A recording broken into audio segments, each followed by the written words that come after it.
La deuxième étape de production d'un morceau, je dirais que c'est la pré-production. Donc là, une fois que j'ai fait mes maquettes, un peu toute seule dans mon coin, je vais les apporter à Julien. Et là, on va travailler ensemble sur la direction de ce morceau. C'est-à-dire, en fait, pour arriver de ce point A jusqu'au morceau terminé, qu'est-ce qu'on doit faire comme choix? Pour moi, la pré-production d'un morceau, c'est déjà l'étape pendant laquelle on va découvrir la démo ou la maquette de l'artiste. On voit son croquis et c'est quelque chose d'assez fort parce que c'est le moment où on découvre l'émotion brute qui a donné vie à ce texte, ces quelques lignes mélodiques ou ces accords. On va essayer d'emmener cette émotion brute, la magnifier pour l'emmener vers quelque chose de plus abouti en essayant de jamais perdre cette intention initiale. On va faire à ce moment-là des choix au niveau de pas mal de choses. Donc ça peut être des choix de structure, des textes. On va faire aussi bien sûr des choix de son, des choix d'instruments. En vrai, ce qui serait bien, ce serait de faire rejouer à Flo. Tu vois, le piano, il est un peu boum boum. À cette étape, on se pose déjà la question de quel type d'atmosphère on veut et quels moyens on va utiliser pour y arriver. Il y a un titre sur l'album qui s'appelle Still Trying. Donc ça, c'est un morceau que j'ai composé toute seule chez moi à la guitare acoustique. Donc j'avais fait un premier mémo au dictaphone. La voix était vraiment très douce, juste à la guitare.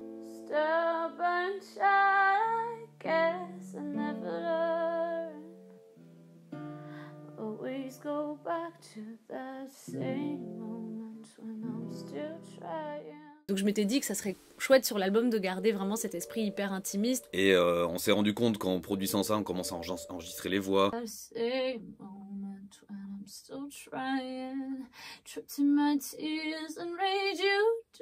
On a enregistré la guitare. On retrouvait pas cette émotion que la première démo nous avait donnée. Je voudrais juste que tu aies un petit...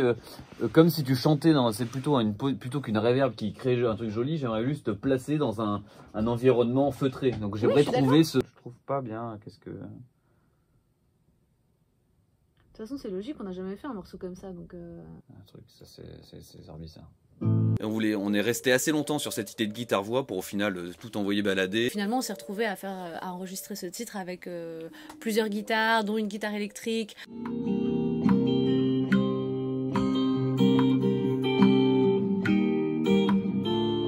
À repasser dans des délais, etc. Donc en fait, on a fait quelque chose de beaucoup plus produit que ce qu'on aurait pensé faire. Et finalement, je pense que ces choix-là se mettent plus au service de l'émotion qu'on a essayé de véhiculer.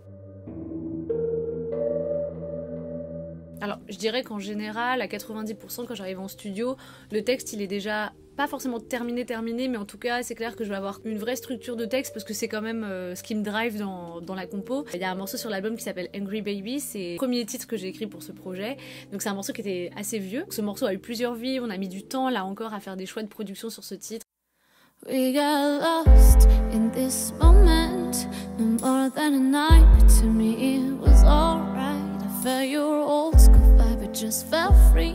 Le texte a changé entre-temps, vers la fin de la production, mais il a complètement réécrit son texte. J'étais pas à l'aise, il y avait quelque chose qui me ressemblait plus. Donc je suis retournée un petit peu dans mon introspection, j'ai replongé un peu dans les raisons pour lesquelles j'avais écrit ça. J'ai tout réécrit avec un autre angle. Thinking of you holding back my tears, still can't find the answers after so many years. One more Father's Day, one more Christmas Eve. But do you always make me have to leave? Ce que je pourrais dire parfois dans la production et la pré-production, c'est qu'il y a plein d'idées qui arrivent, que le morceau et l'intention nous donnent, et tout jaillit un peu dans tous les sens, et puis parfois il faut réussir à ramener ça pour que tout soit au service de la même chanson, de la même émotion. Par exemple, il y a un titre qui s'appelle Help. Il nous a pris pas mal de temps, mais il est arrivé avec une super démo avec que des voix quasiment. Help, help. I know I just need to get through this moment, but now I need help, help. Il y avait quelque chose dans la structure qui me perdait en route. C'est-à-dire que je comprenais le début de la chanson, je voyais l'arrivée, le point B, mais entre-temps, il y avait quelque chose, donc on en a pas mal discuté. Ça nous emmène, mais bon... C'est le début, en fait. Peut-être c'est l'endroit où il est mis.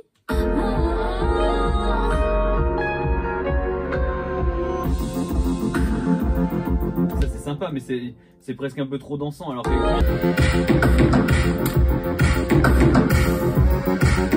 Non, c'est trop... Je sais pas si on s'égare pas un peu. Ouais, peut-être. L'apport aussi d'un producteur son sur un album, c'est d'avoir quelqu'un en qui on a confiance qui va nous dire je vois où tu veux aller, mais là en fait on n'y est pas, il y a des choses à enlever, des choses à retravailler au niveau de la structure. En général, à la fin de cette étape de pré-production, on a une maquette qui tient la route avec un début, un milieu, une fin, une émotion qui nous semble être lisible. C'est une étape où on peut faire écouter le morceau à quelqu'un et je pense qu'il peut voir où est-ce que j'ai voulu en venir, même si c'est pas encore terminé.